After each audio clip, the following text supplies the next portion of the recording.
उत्तराखंड की 25वीं वर्षगांठ के उपलक्ष्य में निनाद उत्सव का आयोजन किया जा रहा है, जहां पे उत्तराखंड की संस्कृति की बेहतरीन प्रदर्शनी देखने को मिल रही है और उत्तराखंड के विभिन्न कलाकार यहां पर आकर अपनी सांस्कृतिक प्रस्तुतियां दे रहे हैं। और इसी बीच उत्तराखंड के एक और नामचीन प्रसिद्ध कलाकार जो कि किसी परिचय के मोहताज नहीं है, इस वक्त हमारे साथ मौजूद है जागर सम्राट और पद्मश्री से सम्मानित श्री प्रीतम भरतवान जी। सर, सबसे पहले तो बहुत बहुत शुक्रिया समय देने के लिए। धन्यवाद। सर, निनाद उत्सव का आयोजन किया जा रहा है। उत्तराखंड रजत जयंती के उपलक्ष्य में निनाद उत्सव का आयोजन किया जा रहा है और करीब 9 हिमालय राज्य इस उत्सव में प्रतिभाग कर रहे हैं। आप किस तरह से देखते हैं इन 25 सालों में उत्तराखंड की सांस्कृतिक यात्रा को? सांस्कृतिक यात्रा पहले तो रजत जयंती समारोह की सारे प्रदेशवासियों को और सारे हमारे जितने भी पहाड़ मैदान जितने भी हमारे लिसनर्स हैं, जितने भी हमारे उत्तराखंड वासी हैं, उनको बहुत बहुत शुभकामनाएं। 25 वर्षों की यात्रा आज जैसे ये सदी जितने साल की हो रही है उतने साल का उत्तराखंड हो रहा है, क्योंकि 2000 नवंबर में हम लोग राज्य के प्रवेश में गए थे और कई सारी चुनौतियों के साथ ये 25 साल बीते हैं। अभी उत्तराखंड का ये बहुत स्वर्णिम काल है और इस समय जो आयोजन यहाँ पर निनाद महोत्सव के करे गए हैं, ये बहुत अच्छा काम है। सांस्कृतिक गतिविधियाँ, सांस्कृतिक चेतनाएं हमेशा सजग रहती हैं और जब सांस्कृतिक चेतनाएं सजग रहती हैं तो एक अलग तरह का सृजन होता है वातावरण में, तो सबको बहुत बहुत बधाई। अच्छा सर, इन 25 सालों में क्या कुछ बदलाव आप देखते हैं उत्तराखंड की संस्कृति में? पहले के दौरान क्या संस्कृति हुआ करती थी, अब क्या बदलाव आ रहा है? संस्कृति और सभ्यताएं समय के साथ और जितना हम टेक्निकल होते जाएंगे, जब हल लगाने का ज़माना था तो तब वो था, अब ट्रैक्टर है तो ट्रैक्टर की बात होगी। जब ग्रामोफोन ऑडियो कैसेट्स की बात थी तब उसकी बात थी। आज हम डिजिटल युग में हैं, तो संस्कृति हमेशा परिवर्तनशील रहती है। ऐसा नहीं है कि जो आज है वो 1000 साल के बाद भी होगा। जब इंसान की भावनात्मक शारीरिक बदलाव आते हैं, समय बीतता है, तो संस्कृतियाँ, लेकिन उसका मौलिक स्वरूप जिंदा रहना चाहिए। वो ठीक है कि पहले हम अपने ढोल, अपने हुड़के, अपने गाने ग्रामोफोन में सुनते थे, कैसेट में सुनते थे।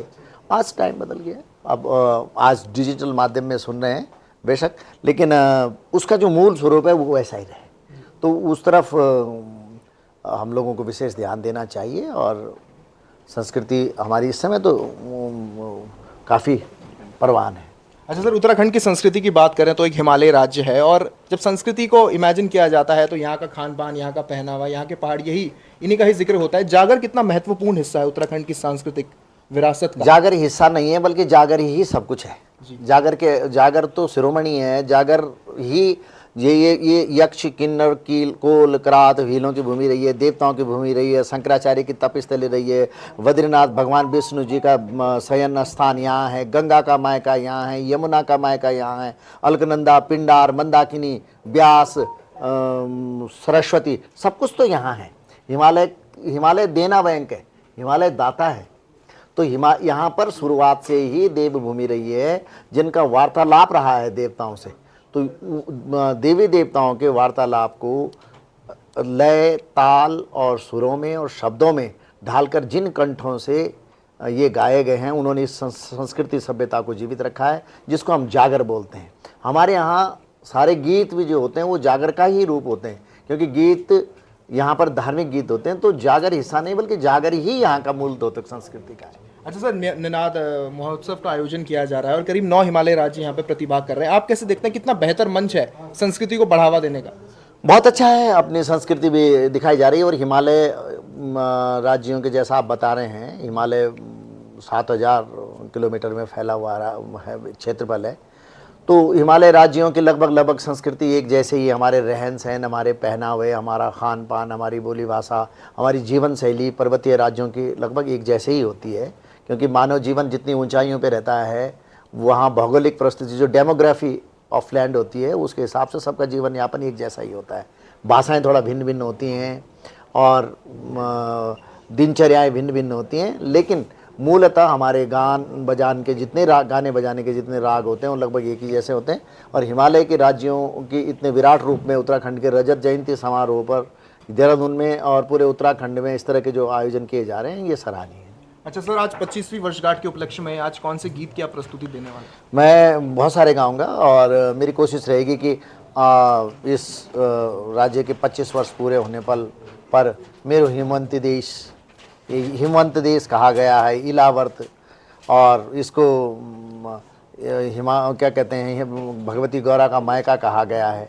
तो मैं उस गाने को प्रस्तुत करूंगा, जागर गाऊंगा और श्रृंगार भी गाऊंगा, और कोशिश रहेगी कि ऐसा मिश्रित कार्यक्रम करूं जिसमें श्रृंगार भी हो, भक्ति भी हो और वात्सल्य भी हो, वीर रस भी हो, इस तरह। अच्छा सर, एक आखिरी सवाल, आपके पसंदीदा गीत कौन सा, आपके दिल के जो बेहद करीब है? ये बहुत मुश्किल सवाल होता है। आर्टिस्ट का सारे गाने ऐसे होते हैं जो उसके लिए तो सारे पसंद ही होते हैं, और मुझे बहुत सारे ऐसे गाने हैं कि जो सारे मेरे लिए सारे गाने मुझे अच्छे लगते हैं, और मैं किसी एक स्पेशल गाने को कहूँगा तो ऐसा लगेगा कि मैंने और गानों के साथ अन्याय कर दिया है। तो मुझे इसमें अपने सारे गाने अच्छे लगते हैं। चलिए, बहुत बहुत शुक्रिया सर बातचीत के लिए। थैंक यू सो मच भाई।